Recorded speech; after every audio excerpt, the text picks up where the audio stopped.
کیا میں ہوں؟ بزنس مین بحرام خانزادہ کی بیوی تم ہو۔ میں پچھلے 3 گھنٹوں میں یہ بات تم سے تقریباً 100 بار بول چکا ہوں۔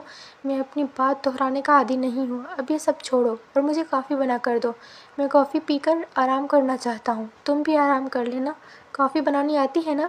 بحرام کی بات پر ادا فوراً بولی تو بحرام کا دل کیا وہ اپنا سر پیٹ لے۔ پھر وہ خود پر ضبط کرتے بولا تو ادا نے ہاں میں سر ہلایا، مگر پھر ادا کا رونا دھونا یاد آنے پر بحرام نے فوراً سوال کیا، جس پر ادا اسے دیکھنے لگی۔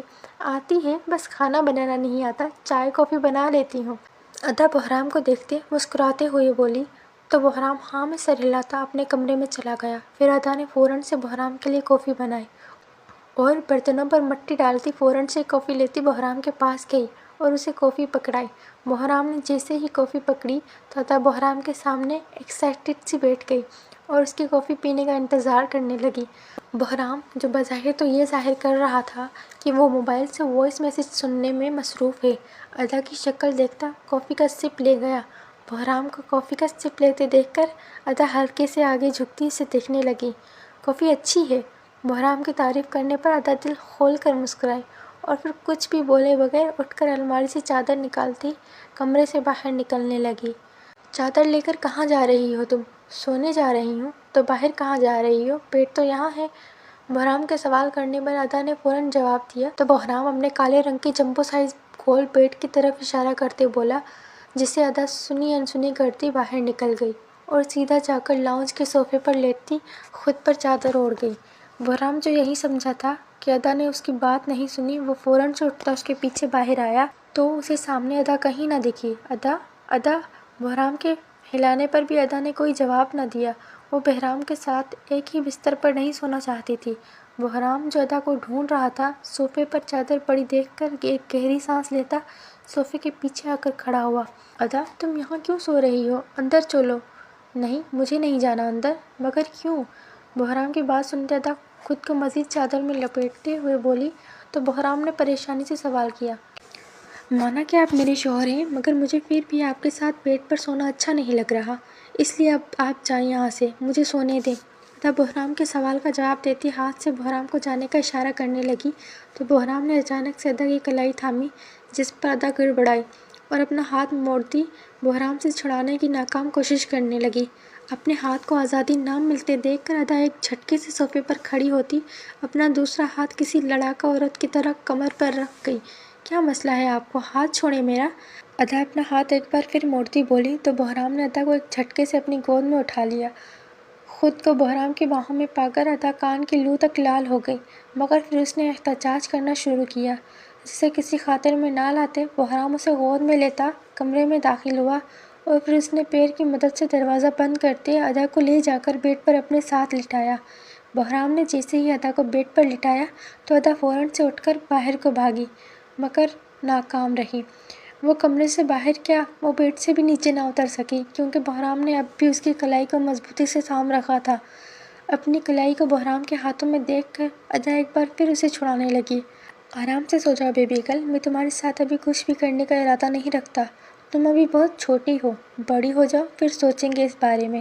بحرام کی بات سنتے اپنا ہاتھ چھڑاتی ادا کو بریک لگی، پھر وہ غصے سے کبھی بحرام کو اور کبھی اپنی کلائی کو گھوننے لگی۔ Alex, lights of. بحرام، جو آرام سے سکون سے بیڈ پر لیٹا تھا، ادا کی گھوریوں کو محسوس کرتے اپنی ہنسی دباتا بولا تو کمرے میں اندھیرا چھا گیا اور پھر تھک ہار کر ادا بھی خاموشی سے بحرام کے ساتھ کچھ فاصلے پر لیٹتی نیند کی وادیوں میں اتر گئی۔ دیکھو انسپکٹر، میرا نام مرجان خانزادہ ہے اور میں ایک اچھے گھرانے سے تعلق رکھتی ہوں۔ میں کوئی چور یا ڈکیت نہیں ہوں جو آپ مجھے یہاں اٹھا لائے ہیں۔ بی بی، یہ تو تمہاری ہسٹری چیک کرنے پر پتہ چلے گا تم اچھی ہو یا چور ڈکیت۔ ابھی فی الحال تم وہاں جا کر بیٹھ جاؤ۔ چاکلیٹ براؤن بالوں اور ہیزل گرے آنکھوں والی ایک خوبصورت سی لڑکی ڈیسک پر ہاتھ مارتے غصے سے اپنا نام لیتی بولی تو انسپکٹر نے غصے سے اسے گھورا، جو پچھلے آدھے گھنٹے سے اپنے اچھے ہونے کی گن گا رہی تھی۔ پھر وہ انسپکٹر غصے سے ایک بینچ کی طرف اشارہ کرتا بولا تو مرجان نے اسے گھورا۔ اس سے پہلے کہ مرجان کچھ بھی بولتی، ایک سنہرے بالوں والی لڑکی ایک وکیل کو ساتھ لیتے نیو ٹاؤن پولیس اسٹیشن میں داخل ہوئی تو وکیل نے فوراً آگے بڑھتے مرجان کی بیل کروائی اور پھر وہ تینوں پولیس اسٹیشن سے باہر نکلے۔ سردارنی، تم پولیس اسٹیشن کیسے پہنچی؟ وہ تو اچھا ہے مجھے میسج مل گیا، اور وقت رہتے وکیل بھی، ورنہ تو میں 3 دن پولیس اسٹیشن میں گزارنے پڑتے، کیونکہ جمعہ، ہفتہ اور اتوار کو بیل نہیں ہوتی۔ تالیہ کیا بتاؤں یار تمہیں، یہ منحوس جان بوجھ کر لے کر آئے مجھے۔ وہ تو شکر ہے کہ میں کسی بھی اینگل سے چور نہیں لگتی، ایک اچھے گھر کی ڈیسنٹ لڑکی لگتی ہوں، ورنہ ان کا کیا بھروسہ، حلیہ خراب ہوتا تو کچھ بھی کر سکتے ہیں۔ تالیہ اپنی ڈھاک گرے آنکھوں کو چھوٹا چھوٹا کرتی بولی تو مرجان نے غصے سے سر مارتے جواب دیا، اور پھر وہ دونوں ہی وہاں سے کسی کی پاکٹ مارنے چلی گئی۔ اب رات بھوکے رہ کر تھوڑی گزارنی تھی انہیں۔